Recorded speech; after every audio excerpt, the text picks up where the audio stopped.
Hi, my name is Chris Ryan. You've joined me here at the Belfry. We're in the Talent Performance Centre, and in this video we're talking about the driver, and I'm going to give you a simple drill or a simple checkpoint that you can use during your next practice session, which might help you cure that slice or that fade from your game. You've also got in the corner of the screen, I should say, you should have the details for my social media accounts. So you've got Twitter, you've got Facebook, and you've got Instagram. So please make sure you follow me on those as well.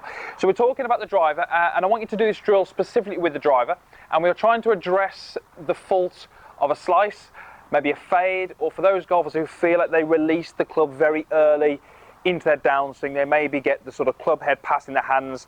They tend to maybe buckle this lead arm a little bit, and those golfers often don't tend to hit the ball as far as they like. So this is going to be a checkpoint you can do within your swing during practice, and it's really addressing the club face and whether the club face is twisted to the left or twisted to the right. Now, for the golfers who hit the fades and the slices, irrelevant to where the club path is, we know that the club face is open. We know that that face points right of where the club is swinging, hence you get that left to right ball flight. And also, what we also tend to know is that the golfers who have the impacts where they release early, that is also often a result of a club face which is twisted to the right, and therefore what they have to do to hit that ball straight is release that club as early as they can in an attempt to square the club face. So very often that poor impact position that they get is actually the best impact position for them. So this is what I want you to do. You're going to take your address position, and you'll notice that I haven't got a ball here. This is just me doing a checkpoint. And I want you to make a backswing, and I want you to stop before that club reaches head height. So you can see here that I've stopped just before that club reaches level with my head. So if I used a mirror opposite, I would see that the hosel of the golf club would be about level with my club head. And what I really want to do is, very simply, I want to stop there, have a look, and see just whether I can see the club face. So I definitely be able to see the crown of the golf club, but I want to see whether I can see the club face. Now, the feeling or the idea I want you to have is that at that point in the golf swing, so I'm going to stop there, I don't want you to see the club face. I want that club face hidden, so you can see the top of the club, you can see the leading edge, but you can't see any of the hitting area. So hopefully you can see these two demonstrations. This is the one where I'm going to get to the top and I can see the club face. And then this is one where I'm up to the top, and as I get it in position, I now can't see the club face. Now, the important thing here is that I'm not moving the club shaft. I'm not moving up, down, left, right, anything like that. I'm not moving it. I'm simply rotating it. Because when I rotate that club shaft, that will change where this club points. So what you will hopefully feel, if I do this out in front of you, in front of me I should say, you should hopefully feel that in order to hide that club face and not see it, you should feel that you have to arch your lead wrist a little bit.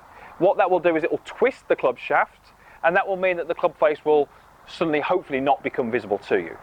So what we're really doing here is we're working on our wrist angles, we're working on how we use those wrists into the downswing, and ultimately that's going to help control the club face. So for those of you who do slice the ball, who do maybe have the impact that we discussed, we would often find that during the downswing, your wrist is extended, so it's cupped. That has the club face twisted to the right. I can now see all of the club face, and that's why I get that ball flight which finishes right to target, maybe the trees, next fairway, etc., etc., and it's also the weak shot as well. So if we can create a move where we put the wrist in the right position, we will hopefully lose sight of the club face.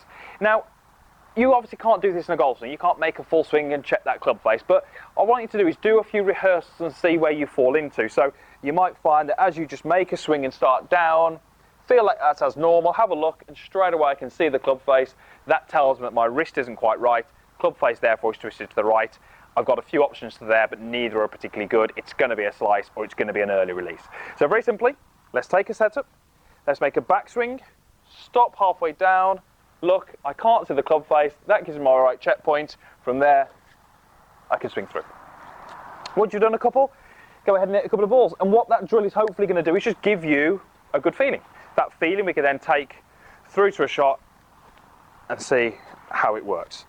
So what I'm actually going to do here is I'm going to do one rehearsal where I go up, stop where it's just above head height, hitting the club face. That's the feeling I want. Let's go ahead and give it a hit. and that's actually finished just a fraction left of target, had a little bit of right to left curve on it, which is my normal ball flight. So the ball flight would tell me that probably the club face is in a pretty good position, and that's obviously what we're trying to do in this drill. So give that a go. It's more of a checkpoint thing and more something you can check in your own golf swing next time you practice, but it might help you hit some straighter drives and hit some longer drives as well. So thank you very much for watching. The usual stuff is down below. There's a comments box down there, so if you've got any comments on this video or any videos you'd like me to film going forward, then please do so in the box down below. There's also a like button, and there's also a link to subscribe to my channel. Loads more content on there already, and loads more content being uploaded weekly. So click that link, and hopefully you won't miss any of that new content. Right, thanks again for watching, and we'll see you again soon.